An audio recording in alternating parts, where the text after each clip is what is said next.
Hello, it's Maxus! And I have a question. Does Sonic 1 on the original Sega Genesis hold up in 2026? I mean, yeah, it certainly holds up just as well as that hard caramel candy that's been sitting around since the fucking Ice Age in your grandparents' candy bowl. I could end it there, but this is a review. Let's check it out.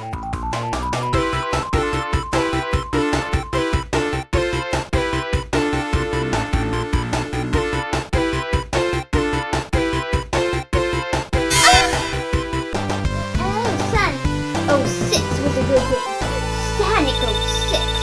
Best Sonic game ever. Well, now it's time for the interesting part. What do I think of this game? Well, I could say so many things right now, but I grew up with this game, so I might be a little bit biased. And I absolutely am. I grew up with it on Mega Collection, but today we're playing it on Sonic Origins, not Mega Collection, and not on my Sega Genesis, because let's be real, you're probably gonna play the Origins version. And I have some gripes with the original, which we'll talk about too. So let's get right into the game! Anyways, we're gonna play a game. I'm gonna do reenactment. You know, what I do with my fingers and shit, and this is Dr. Egg. Oh, Sonic! You will never escape the ice chamber! That's not what you think, Dr. Eggman! Now let's talk Green Hill Zone. It's the best zone in the game, no contest. And it's obvious why. It lets you go fast. Green Hill is the blueprint, the prime example of what a good Sonic game is supposed to feel like. Loops, momentum, rings everywhere, absolute perfection in platforming form. And you wanna know why Green Hill Zone feels so good? Because the next one is a load of shit.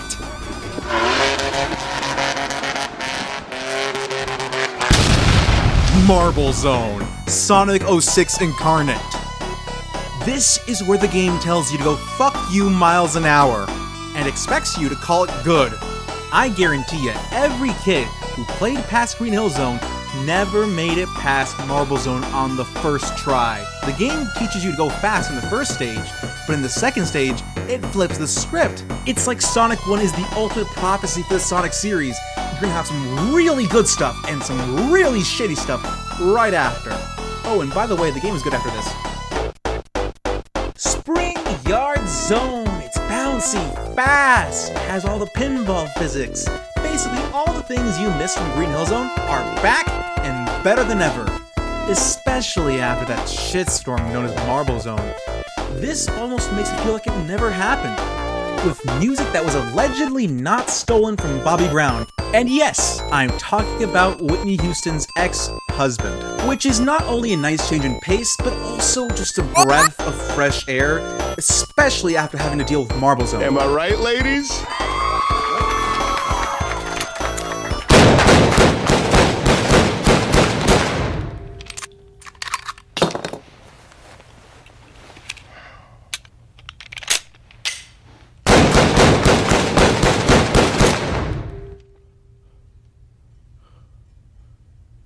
Who killed him? Sonic the Hedgehog.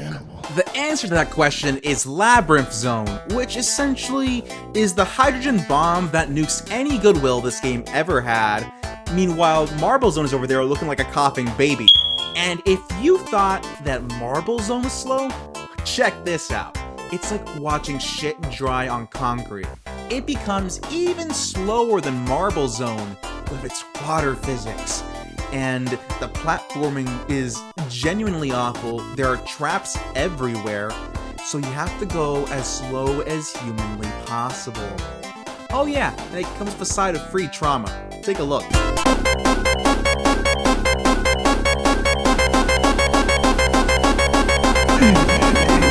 Leave me alone!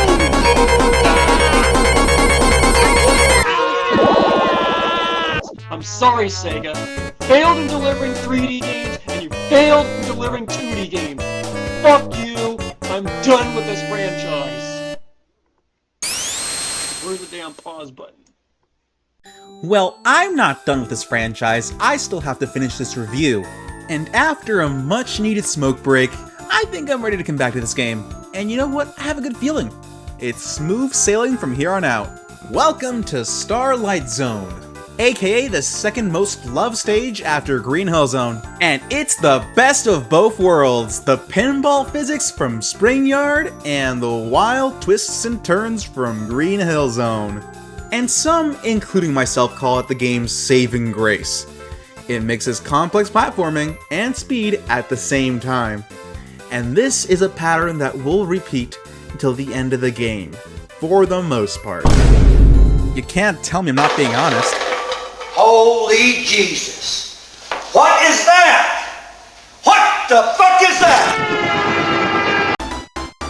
Now here is a surprise. I actually like Scrap Brain Zone. I mean, you can go fast if you know what you're doing, and somehow it's easier than both Marble and Labyrinth combined. Basically, you make a lot of very satisfying jumps to get across Scrap Brain Zone as fast as possible. Even though it's lacking the curves, it's just nice for the strategy of it, compared to the bullshit which is Marble Zone and Labyrinth Zone. Like, this is actually a competently designed level. Basically, right up until the end, when you reach a flooded section we like to call Labyrinth Zone Act 4, aka Scrap Brain Zone Act 3. Now, this section is inherently the same bullshit you faced in Labyrinth Zone, but this time the developers chose to be kind to you. They included a shortcut so you don't have to deal with the constant drowning and trauma all over again, which honestly is really nice, and feels like the ultimate victory over that zone if you know where that shortcut is. Other than that, you're gonna die a lot. And thanks to that small sign of mercy from the developers, this sort of gets a pass. Because anyone who plays this game and wants to do it to the end knows the shortcut. It's kind of obvious. And all this journey across all the zones in the game just really covers the basic gameplay. Let's move on to everything else. Okay.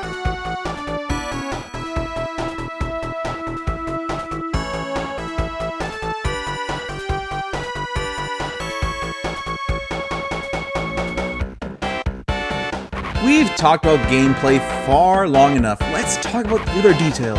We have music. It's a Sonic game, so of course the music's gonna be good, since they always seem to hire the best of the best, for the most part. I'd say the only song I really don't like is the special stage song, just because it's kind of boring compared to the rest. And this, alongside Sonic 2, features the best of alleged plagiarism in the entire series. Ripping off Bobby Brown was a golden move, and in Sonic 2, just to mention it, ripping off Prince in Glam Slam for Chemical Plant, oh, that slaps so hard. And then of course Sonic 3 had Michael Jackson, so overall, this has a great soundtrack, just not the best in the trilogy. And the graphics. The graphics hold up completely well for the 16-bit era. I'd argue Sonic Mania and Celeste don't look that much better. It's a masterpiece of pixel art, and no one can deny it. And the special stages. Those were clearly designed for your average LSD user. Playable, semi-tolerable, and a full vomit comet. Drug-induced rotating pachinko machine. The boss fights in this game are really nothing special. Even the last one is, like, laughably easy. But, I mean, I guess it's kind of like a nice way to make up for Labyrinth Zone Act 4, aka Scrap Brain Zone Act 3, but you know what? It just doesn't deserve a pass on that. Also, my one and only gripe with the original, it does not have a spin dash. Therefore, it gets no bitches out of 10. Okay, let me be honest, the final score is 7 out of 10. Just like an old candy, it's okay. It's good. And that is the end of my first video. Wow, I can't believe it's finally done. So if you want to go off in the comments and defend Labyrinth Zone, I will be reading each one and I will judge you. Just kidding. But anyways, and once again, thank you to the amazing Aqua Blue FM. I'd used their Chemical Plant remix in the beginning of the video, and sorry it's taken so long to, do this. I know I asked permission months ago, so I appreciate your patience. Like and subscribe, I really appreciate you guys, and stay beautiful.